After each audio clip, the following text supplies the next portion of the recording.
Hi, I'm filming again. I posted a video earlier just saying that I've moved into a place. Uh, I hope this video is the right way up. I really haven't got a clue. I'm filming on my Galaxy 6 phone. So I'm gonna have a look. Samsung phone. Samsung, isn't it? Galaxy, yeah. It's a new phone, so I don't know if this is the right way up. But there you go. If it's the wrong way around, never mind, hey? Let's see if I can flip. Can I flip that round? No, that doesn't do anything. That doesn't flip anything.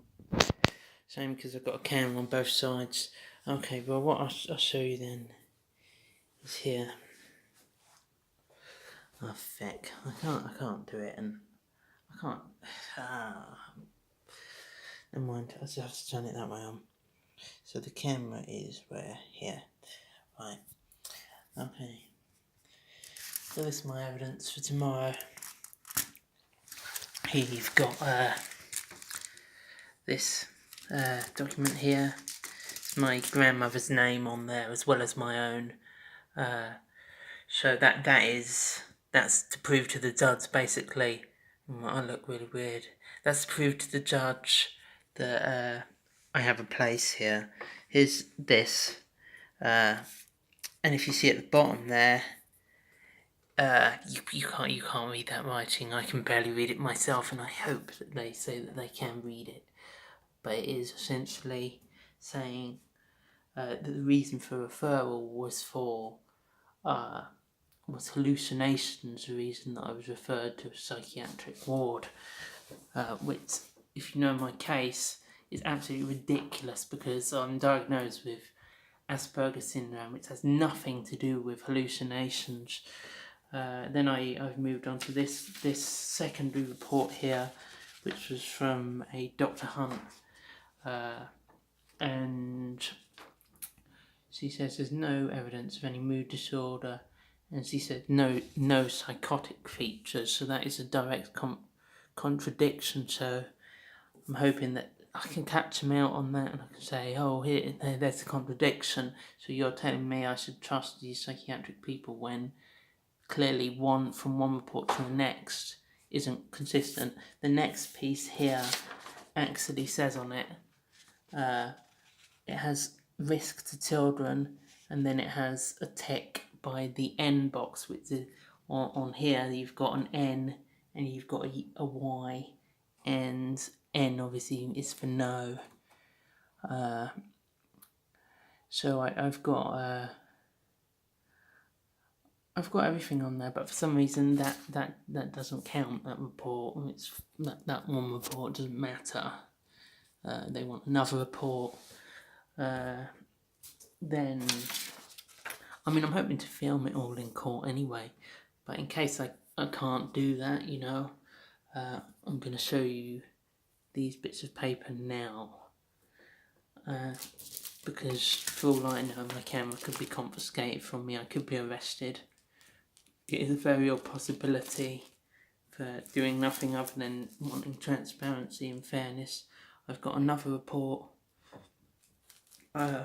which is by a professor of psychiatry who actually said it's unlikely that I do have Asperger's syndrome, and that throws light on the whole when I was a kid and everything, which they keep bringing up. Then I've got these photos again, which you've already seen on my channel.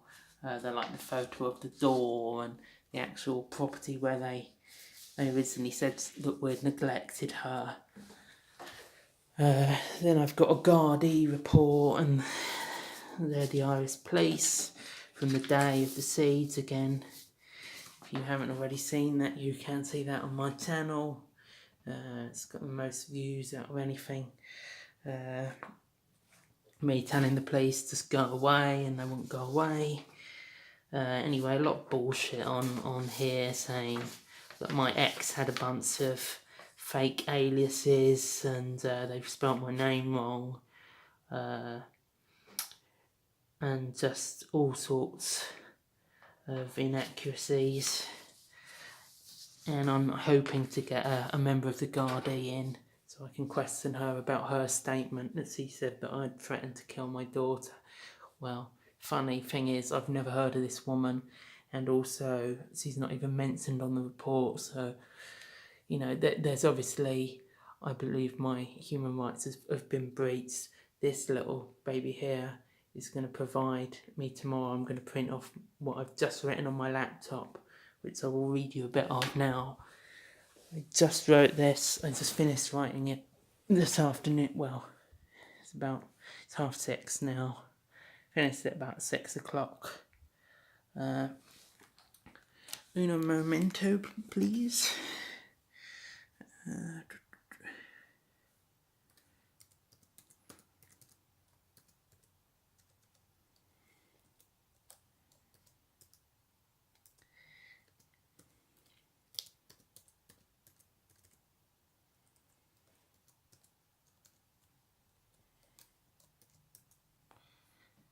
It's hard to do in one hand, actually typing.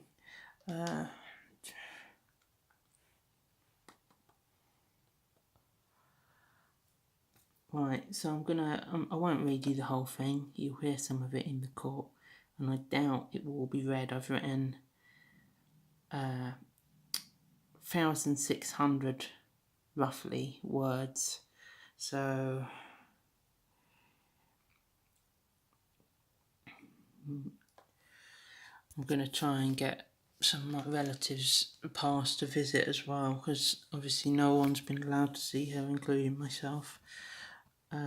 Only Amy has been allowed to see her. Hope. Opie. Okay, sorry, stop looking at myself. What was I going to say? That's ADHD, that is. I do have that, I'm pretty sure of that, if you can believe these things anyway. But I do fit, what can I say for that? No.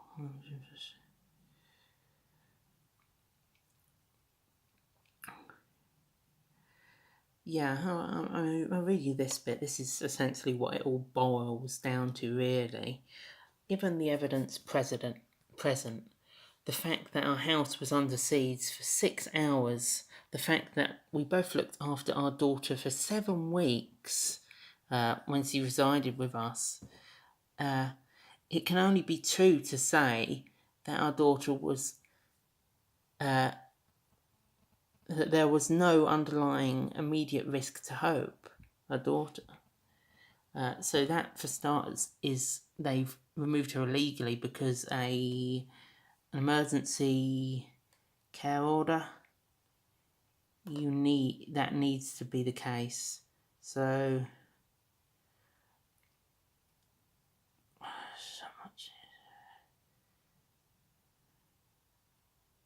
Yeah, according to the government website, it says Tulsa, that's the Irish version of the social workers, can apply for emergency care for an emergency care order when there is a reasonable cause to believe there is an immediate and serious risk to the health or welfare of a child. And that wasn't the case, because that simply isn't the case in our case anyway. So good luck with finding some evidence of that. It was illegal what they done, yet they are not persecuted, so they get away with it. And little people as per normal are just scrutinised for every bloody thing. So then I go on to say, I've got no qualms with the foster carers. They've got our daughter and that, but from what I've heard of them, they seem alright, and she seems fairly happy with them. I mean, they maybe sound a bit daft.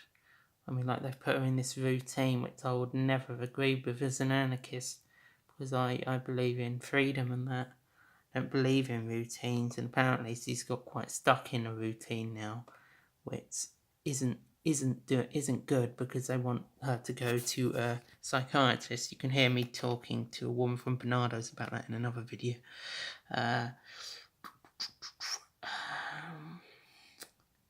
They want to put her in. They want to put her in some box and say that she's mental, no doubt as well, like her parents. Oh, it does annoy me. It does annoy me. Yeah. So. Yeah, I have no qualms with that. That's foster carers, and I have no qualm that C, as upsetting as it is, that C may not want to come and live with me because he doesn't know me, and I don't know her either. I haven't been allowed that, So C may not want to live with me, but that's not her fault. C has not been allowed. He's not been given a chance to get to know me. I've not been allowed to see her since he was 8 weeks old. So. At the end of the day, I can't blame her for that, but I can blame the people who are responsible for not letting me see her, and that's the government. I've qualms with the situation that has been deliberately engineered to break the bond between myself and my daughter, and the long-term care order. In the face of that. It is wrong because I've been given no chance. I've really been given no chance to prove myself for being what I think I could be as a father. How I may not be a brilliant father, but I haven't even been given any chance to be any sort of father to her. So, I think that's why that's the primary reason I'm gonna say I'm objecting to this care order.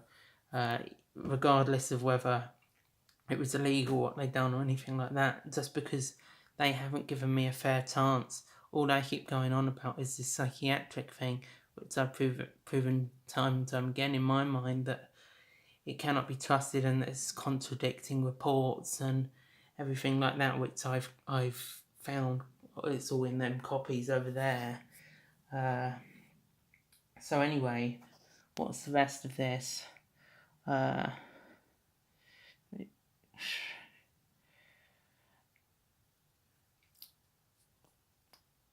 also say